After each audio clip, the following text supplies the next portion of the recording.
शरीर में जो रहने वाला शरीरी है, जो जीव है, जो आत्मा है, वह जड़ नहीं है। वह क्या है? वह चेतन है। जड़ और चेतन के बीच में, शरीर और आत्मा के बीच में इंद्रियां हैं। कहीं पर ज्ञान इंद्रियां हैं, कहीं पर कर्म इंद्रियां हैं। जीव जो है चिरकाल से माया के फंदे में, प्रकृति के जंजाल में पड़ा हुआ है। इस शरीर में जीव का जो परम शत्रु है, उसका नाम मन है। मन को ही संतों ने माया कहा, और यह जो माया है बंधुओं, उसी का नाम मन भी है। तो मन की जो शक्ति है, वह इंद्रियों के माध्यम से संसार के बाह्य पदार्थों में निरंतर जाती रहती है। कहीं पर नेत्र इंद्रिय है, कहीं पर कर्ण इंद्रिय है, कहीं पर त्वचा है, कहीं पर घ्राण इंद्रिय है, कहीं पर स्पर्श इंद्रिय है, कहीं पर हाथ पैर है, वाणी है, इंद्रियां हैं। हमारी जो शक्ति है इंद्रियों के माध्यम से संसार के पदार्थों में जा रही है। जो शक्ति आंखों से बाहर जा रही है, जिस शक्ति के साथ मन भी जा रहा है, मन भी दौड़ रहा है, उस शक्ति को हम कैसे कैच करेंगे, कैसे हम पकड़ेंगे? मेडिकल साइंस कह रहा है कि 80% मन रहता है आंखों के आगे। जहां तक आंखों की दृष्टि दौड़ती है, जाती है, मन भी दौड़ रहा है। जहां दृष्टि है वहीं पर मन है। तो हमारी जो शक्ति है इंद्रियों के माध्यम से संसार के माई पदार्थों में निरंतर जा रही है।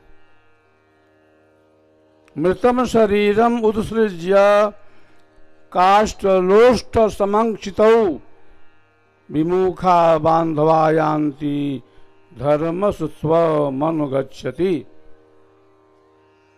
ऋषि कहते हैं कि जब शरीर मृत हो जाता है, जड़ हो जाता है, तो घर के बंधु बांधव लोग उसको त्याग देते हैं, छोड़ देते हैं, और धर्मस् स्वमन गच्छति, अपना जो धर्म है वही जो है मनुष्य के साथ जाता है। शरीर जो है छूट जाता है, लेकिन हमारी जो वासना है, हमारी जो तृष्णा है, हमारे जो बुरे संस्कार हैं, हमारी जो आशा है, वह नहीं छूटती है। यही कारण है कि बार बार हम जन्म लेते हैं, बार बार हम संसार में आकर के सांसारिक कष्टों को झेलते हैं। यह जो विहंगम योग का रास्ता है, यह जो ब्रह्म विद्या का पथ है, यह क्या बतलाता है कि अपनी पहचान करो कि तुम क्या हो और तुम्हारा स्वरूप क्या है। अपनी पहचान कब होगी, अपनी पहचान कैसे होगी, अपनी पहचान का क्या आधार होगा। हम तो सांसारिक वस्तुओं को देख रहे हैं, सांसारिक वस्तुओं को पहचान रहे हैं। हमें पहचान है अपने शरीर की, अपने मन की, अपनी इंद्रियों की। पहचान है सगे संबंधियों की, पहचान है परिवार समाज की। अपनी पहचान क्या है? अपनी पहचान कौन कराएगा? वह पहचान तभी अपनी होती है जब हमें सद्गुरु की प्राप्ति होती है। बिना सद्गुरु मिले आत्मा क्या वस्तु है, अपना क्या स्वरूप है, अपनी क्या पहचान है, इसको समझना, जानना, अनुभव करना बहुत मुश्किल है। सद्गुरु की परख कैसे होगी? सद्गुरु की पहचान जब हमें हो जाती है तभी अपनी पहचान भी हो जाती है। जिसने सद्गुरु को नहीं पहचाना अपने को क्या पहचानेगा? जीवन जो है तेजी से भाग रहा है, जीवन तेजी से जा रहा है। समय की नब्ज को अगर हम नहीं पहचाने तो जीवन तो ऐसे ही चला जाएगा। कितना जन्म चला गया, कितना जन्म बीत गया, आगे भी ऐसे ही चलता जाएगा, व्यतीत होता जाएगा और अपनी पहचान हो नहीं पाएगी। तो जीवन के अंदर हमें आवश्यकता है अपने स्वरूप के पहचान का, आत्मज्ञान का। आत्मज्ञान जब उदय भय, सुधिभई आपन देश, भेद डोरी सद्गुरु दिया, गति सुषमन प्रवेश। अपना ज्ञान, अपने स्वरूप की प्राप्ति कब होगी? जब हमारी चेतना वाह जगत से अंतर्मुखी होगी, जब हमें एक ऐसे मंडल की प्राप्ति होगी जो मंडल अपना है, जहां पर अपना स्वरूप स्थित है। अपने स्वरूप में आने का जो ज्ञान है वही मिलता है विहंगम योग की साधना के द्वारा। आज सारे विश्व में जो साधना चल रही है, जो भक्ति चल रही है, जो योग चल रहा है, किसी भी साधना का आधार, किसी भी योग का आधार अपना नहीं है। सभी दूसरे के आधार से पूजा कर रहे हैं। सभी दूसरे के आधार से साधना कर रहे हैं, सभी दूसरे के आधार से भक्ति कर रहे हैं। जो पूजा, जो भक्ति, जो साधना अपने आधार से नहीं हो रही है,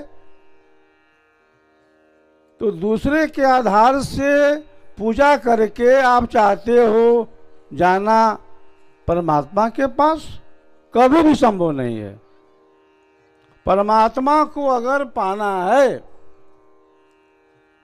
परमात्मा के पास अगर पहुंचना है, तो साधन, भक्ति, पूजा, उपासना हमें करना होगा, यानी आत्मा को करना होगा।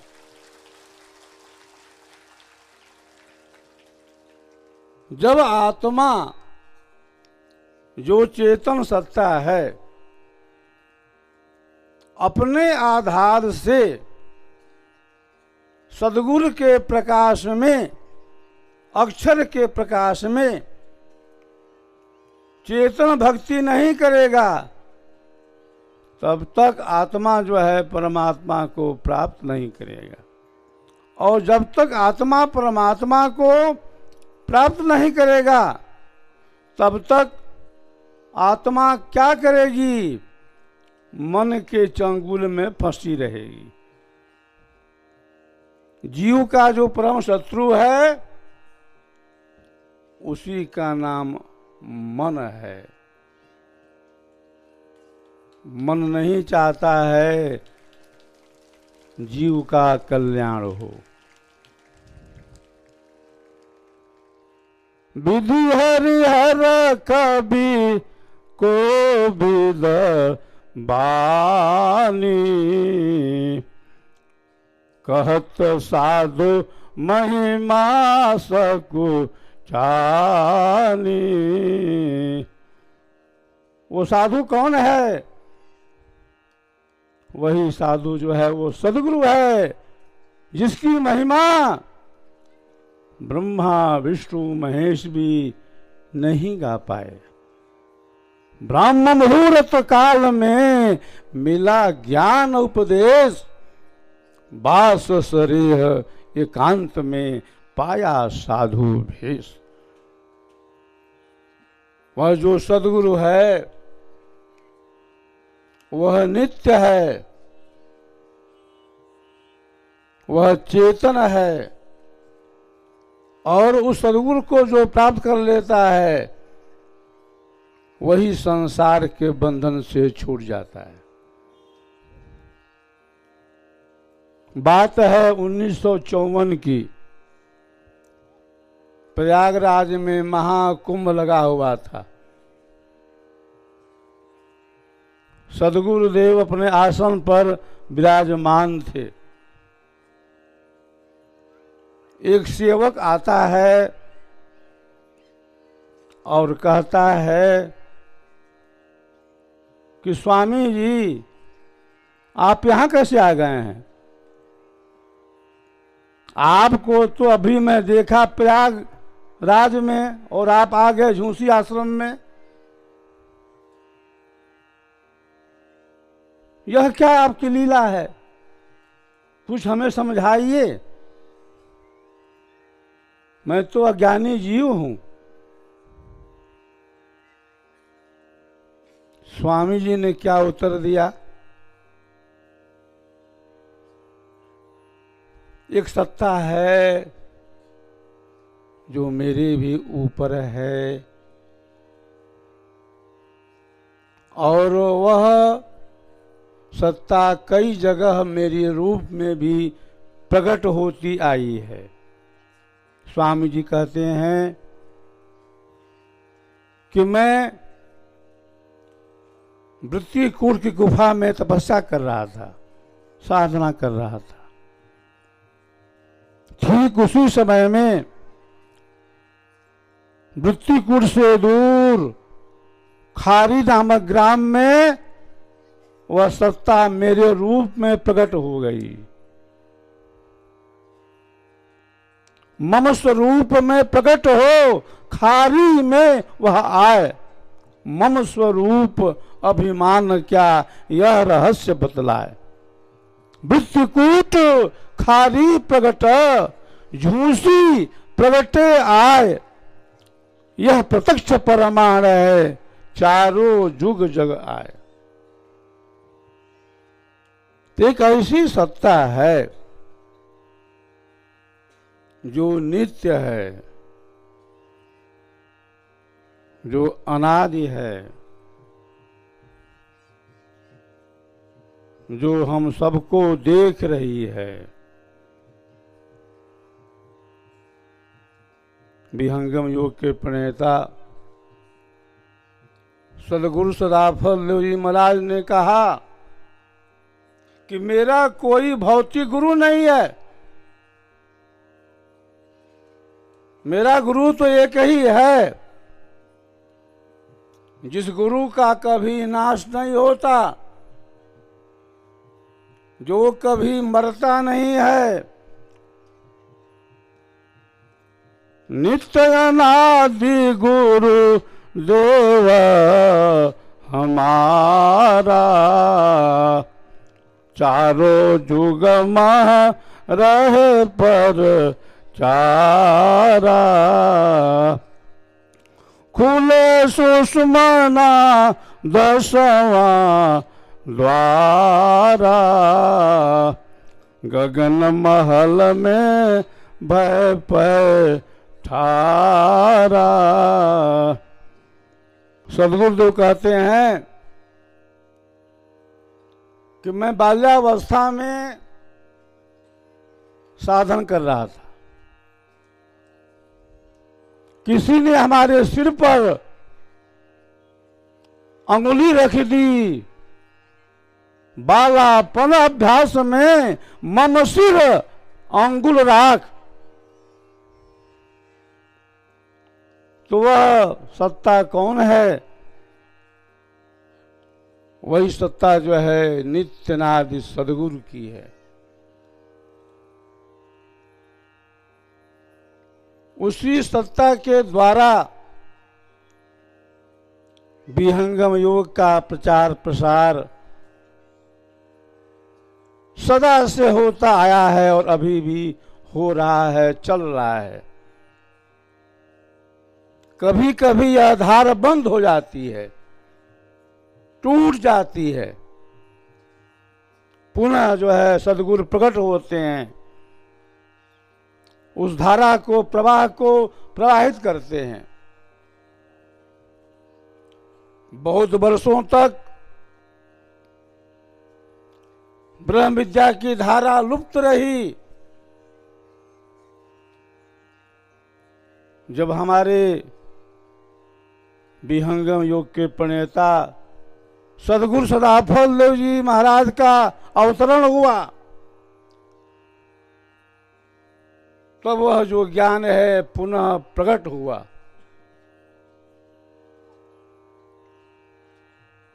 यह एक धारा है, यह एक प्रवाह है, एक स्वाति है।